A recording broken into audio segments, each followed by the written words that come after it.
नमस्ते, welcome to my channel मेरी आवाज़ ही। दोस्तों, कहा जाता है ज़्यादा से ज़्यादा किताबें और अच्छी किताबें पढ़िए, अच्छी बुक्स को अपना फ्रेंड बना लीजिए। आज अगर हम एक लाइब्रेरी में जाते हैं तो वहाँ ऐसा कौन सा टॉपिक है जो हम सोच सकते हैं और उस पर किताब ना हो। फाइनेंस पर बुक्स हैं, सेल्फ मैनेजमेंट पर बुक्स हैं, रिलेशनशिप्स पर बुक्स हैं, करियर पर बुक्स हैं और ये लिस्ट एंडलेस है। किसी भी किताब को उठाते ही जो पहला सवाल मेरे मन में आता है वो ये कि जब कभी भी पहली बार किसी भी सब्जेक्ट पर बुक लिखी गई थी तो उसका सोर्स क्या रहा होगा। दोस्तों, गूगल बाबा की कसम, मैं जो कहूंगी सच के सिवा कुछ नहीं कहूंगी। इसका जवाब मुझे गूगल भी नहीं दे पाया। आज तो हम कई बुक्स में से रेफरेंस ले लेते हैं। एक ही सब्जेक्ट पर कई बुक्स पढ़ने के बाद आप खुद भी एक बुक लिख लेते हैं, इसलिए आज हर कोई बुक लिख रहा है। Also interestingly, writing a book is also a very successful business these days.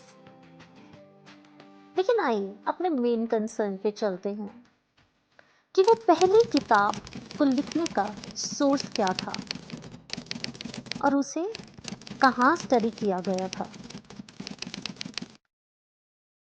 मेरे हिसाब से इसका जवाब है सोर्स था विदिन, यानी डिवाइन विजडम जो हर एक इंसान में है, और जगह थी यानी कि लाइब्रेरी थी, ये यूनिवर्स।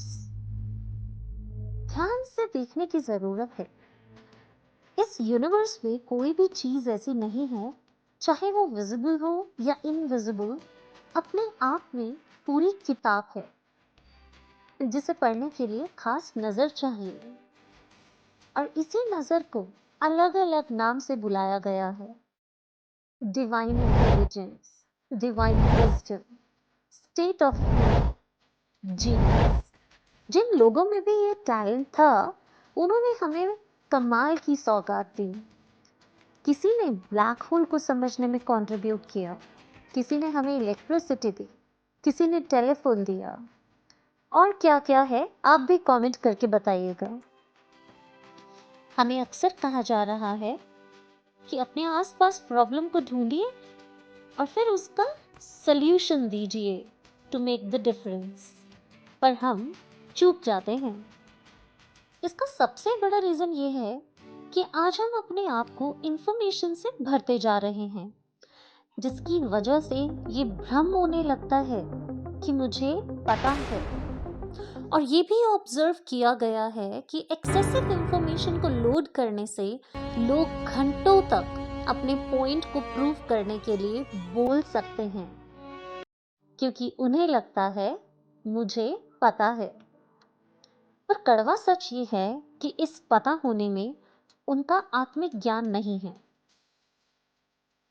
मैं ये नहीं कह रही कि हमें किताबें नहीं पढ़नी चाहिए, मैं सिर्फ इतना कह रही हूँ कि पढ़ने की कला सीखनी जरूरी है, और पढ़ना उसी को आता है जिसके पास नजर है। माय वेरी डियर फ्रेंड्स, हम दुनिया की सबसे बेहतरीन किताब खुद हैं। इसे पढ़ने से हमें वो नजर मिलती है जो ब्रह्मांड की लाइब्रेरी को पढ़ने की काबिलियत भी रखती है। इस ब्रह्मांड में सब कुछ ऑलरेडी लिखा हुआ है, सारे लॉस, रूल्स, प्रॉब्लम्स और यहाँ तक कि उनके सॉल्यूशंस भी। इसलिए हम कुछ भी करने के लिए रिसर्च करते हैं, यानी उसे ढूंढना जो पहले से है। हमें ऐसे लोगों की जरूरत है जो ऑथेंटिक हो, ऐसे लोग जिन्हें वो दिखे जो मेजॉरिटी मिस कर देती है। और सबसे खूबसूरत बात यह है कि ये पॉसिबिलिटी हम सब में है।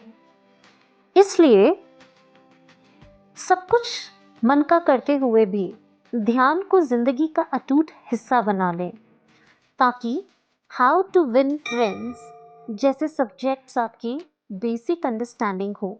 कोई उधार का ज्ञान नहीं। अच्छी किताबें और उनमें दी हुई इंफॉर्मेशन भी हमारी जिंदगी बदलने की क्षमता रखती है।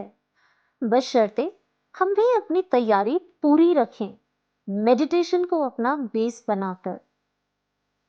और एंड में कबीर दास जी की ये बहुत खूबसूरत लाइंस हम सब के लिए। पोथी बड़ी बड़ी जग मुआ, पंडित भया न कोई। इसका मतलब है बड़ी बड़ी पुस्तकें पढ़कर संसार में कितने ही लोग मृत्यु के द्वार पहुंच गए, पर सभी विद्वान ना हो सके। आज इसी कबीर वाणी के साथ हम लोग इस एपिसोड को खत्म करेंगे।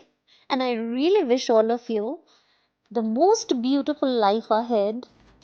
मिलते हैं नेक्स्ट एपिसोड में एक नए टॉपिक के साथ।